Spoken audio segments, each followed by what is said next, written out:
Hello दोस्तों, खम्मा गणिसा। आज हम बीकाजी आईपीओ की बात करेंगे, जिसमें हम कुछ टॉपिक कवर करेंगे। जिसमें पहला है हिस्ट्री ऑफ कंपनी, दूसरा है विजन ऑफ कंपनी, तीसरा है फाउंडर ऑफ कंपनी, चौथा है सेक्टर हाइलाइट्स, पांचवा है कंपनी हाइलाइट्स, छठा है प्रोडक्ट बेस्ड रेवेन्यू, सातवां है कंपनी फाइनेंशियल्स, आठवां है ऑब्जेक्टिव ऑफ इश्यूज एंड नवा है आईपीओ डिटेल, और फाइनली 10वां है रिव्यू एंड माई ओपिनियन। तो चलिए शुरू करते हैं हमारे पहले topic, history of company. Company की शुरुआत 1986 में शिव रतन अग्रवाल जी ने की थी। तब इसका नाम शिवदीप इंडस्ट्री लिमिटेड था, जो 1993 में बदल करके बीकाजी फूड कर दिया गया। हमारा सेकंड पॉइंट है vision of company. Company technology implementation और रिसर्च एंड डेवलपमेंट की हेल्प से फूड और स्नैक्स सेक्टर के अंदर ग्लोबली लीडर बनना चाहती है। वहीं हमारे तीसरे पॉइंट पे आए तो कंपनी फाउंडर है शिव रतन अग्रवाल, जो कि हल्दीराम के फाउंडर गंगा बिशन अग्रवाल के पोते हैं। चौथा पॉइंट डिस्कस करें सेक्टर हाइलाइट्स, जिसमें पहला पॉइंट है इंडियन एफएमसीजी मार्केट ईयर 2020 में 110 बिलियन यूएस डॉलर था, जिसका 2025 में 220 बिलियन डॉलर तक का पहुंचने की संभावना बताई जा रही है, जो कि 15% की CAGR ग्रोथ होती है। वहीं इंडियन पैकेज फूड मार्केट 2025 तक 2 गुना होकर के 70 बिलियन डॉलर तक पहुंचने की उम्मीद बताई जा रही है। वहीं ई कॉमर्स सेगमेंट में इस सेक्टर के कंट्रीब्यूशन की बात करें तो ओवरऑल सेल्स के अंदर 2030 तक 11% एफएमसीजी सेक्टर का योगदान रहेगा, इसका अनुमान लगाया जा रहा है। वहीं इन्वेस्टमेंट की बात करें तो सिंगल ब्रांड के अंदर 100% और मल्टी रिटेल ब्रांड में 51% की फॉरेन इक्विटी की अप्रूवल गवर्नमेंट द्वारा मिल गई है। वहीं सेंट्रल गवर्नमेंट की बात करें तो सेंट्रल गवर्नमेंट भी 1.42 billion US dollar PLI scheme के थ्रू एक्सपोर्ट को बढ़ावा देने के लिए इस सेक्टर में हेल्प कर रही है। और अप्रैल 2000 से मार्च 2022 तक 20.11 बिलियन यूएस डॉलर की FDI इनफ्लो इस सेक्टर में देखने को मिली है।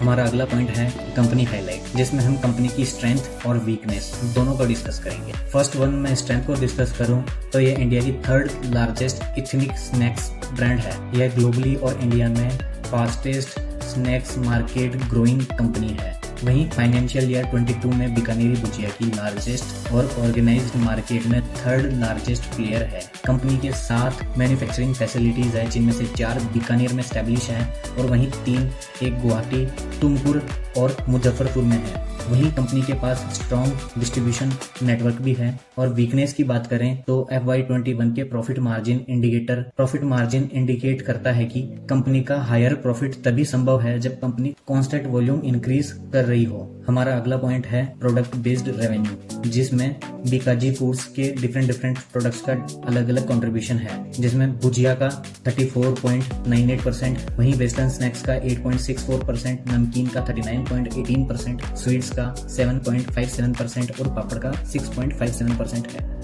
वहीं हम अपने अगले टॉपिक कंपनी के फाइनेंशियल्स पे नजर डालें तो एट द पीरियड 31 मार्च 2019 को टोटल एसेट 630.9 करोड़ थे और वहीं total revenue 910.65 crore, profit after tax 50.93 crore और नेटवर्थ कंपनी की 469.77 करोड़ थी।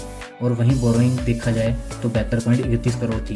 वहीं अगली फाइनेंशियल ईयर 31 मार्च 2020 में टोटल एसेट देखें तो 676.64 करोड़ हुए, रेवेन्यू बढ़कर के 1082.9 करोड़ हुआ, प्रॉफिट आफ्टर टैक्स 56.37 करोड़ हुआ, नेटवर्थ 529.16 करोड़ हुई, बोरोइंग 52.3 करोड़ हुई। अगले फाइनेंशियल ईयर 31 मार्च 2021 की बात करें तो टोटल एसेट बढ़कर के 817.15 करोड़ हो गया, रेवेन्यू 1322.21 करोड़ हो गया, प्रॉफिट आफ्टर टैक्स 90.34 करोड़ हुआ और नेटवर्थ 604.1 करोड़ हुई। वहीं बोरोइंग 86.15 करोड़ हो गई, जो कि थोड़ा सा इंक्रीमेंट हुआ है बोरोइंग में। वहीं अगले फाइनेंशियल ईयर 31 मार्च 2022 की बात करें तो इस टोटल एसेट 1102.13 करोड़ हुआ, revenue 1621.65 crore, profit after tax 76.03 crore, net worth 819.26 crore और बोरोइंग लगभग डबल के करीब पहुंच गई 141.23 करोड़। वहीं 30 जून 2022 क्वार्टरली देखा जाए तो 1146.28 करोड़ टोटल एसेट रहा, revenue 423.82 crore, profit after tax 15 crore और नेटवर्थ 834.8 करोड़ और टोटल बोरोइंग 156.39 करोड़ हो गई, जो कि देखा जाए तो बोरोइंग कंटिन्यूसली इन 2 सालों में फाइनेंशियल ईयर 21 और 22 में इंक्रीज हुई है, जो कि इस कंपनी का एक नेगेटिव पॉइंट है।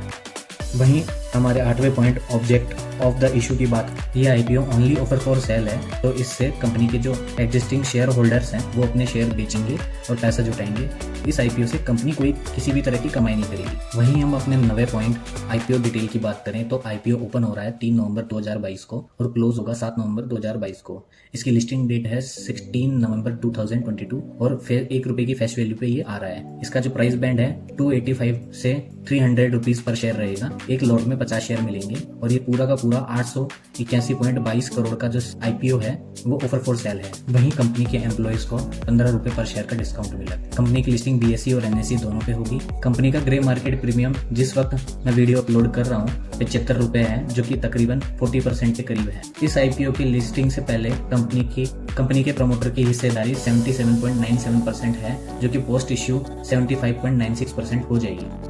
आईपीओ रिव्यू और मेरे ओपिनियन की बात करें, फाइनेंशियल ईयर 2020 से 2022 में कंपनी का रेवेन्यू 22.4% CAGR से ग्रो हुआ है। वहीं लास्ट 3 सालों में कंपनी का प्रॉफिट 16.1% CAGR से ग्रो हुआ है। लास्ट 3 सालों में कंपनी ने 8 से 11% के बीच में स्टेबल मार्जिन सेट किया है। कंपनी 29,380 टन के एनुअल प्रोडक्शन के साथ लार्जेस्ट बीकानेरी भुजिया मैन्युफैक्चरर है। वहीं कंपनी अप्रैल टू मार्च 2022 में 9,000 टन की एनुअल प्रोडक्शन कैपेसिटी के हैंडमेड पापड़ की सेकंड लार्जेस्ट मैन्युफैक्चरर है। वहीं वैल्यूएशन की बात करें तो प्राइस बैंड थोड़ा सा ज्यादा है, जो कि इस सेक्टर की अदर कंपनियां नेस्ले से 91 गुना अधिक और ब्रिटानिया से 63 गुना अधिक है। मेरे ओपिनियन की बात करें, मेरी राय में कंपनी का ये आईपीओ थोड़ा सा हाई वैल्यूएशन पे आ रहा है, तो अगर आप लॉन्ग टर्म पर्सपेक्टिव से देखते हैं तो कंपनी में बने रह सकते हैं, वरना कंपनी में लिस्टिंग गेन के लिए इस आईपीओ में आप अप्लाई कर सकते हैं। मैं भी अपने फ्रेंड्स एंड फैमिली अकाउंट से एक लॉट लगाऊंगा। एंड फाइनली नोट, ये स्टॉक रिकमेंडेशन नहीं है, कृपया आप अपनी रिस्क और रिसर्च के बेसिस पे डिसीजन ले। Thank you. इसी तरह के इंटरेस्टिंग फाइनेंस और स्टॉक मार्केट से जुड़ी जानकारी के लिए फाइनेंशियल मार्केट चैनल को सब्सक्राइब करें। Thank you. जय हिंद, वंदे मातरम।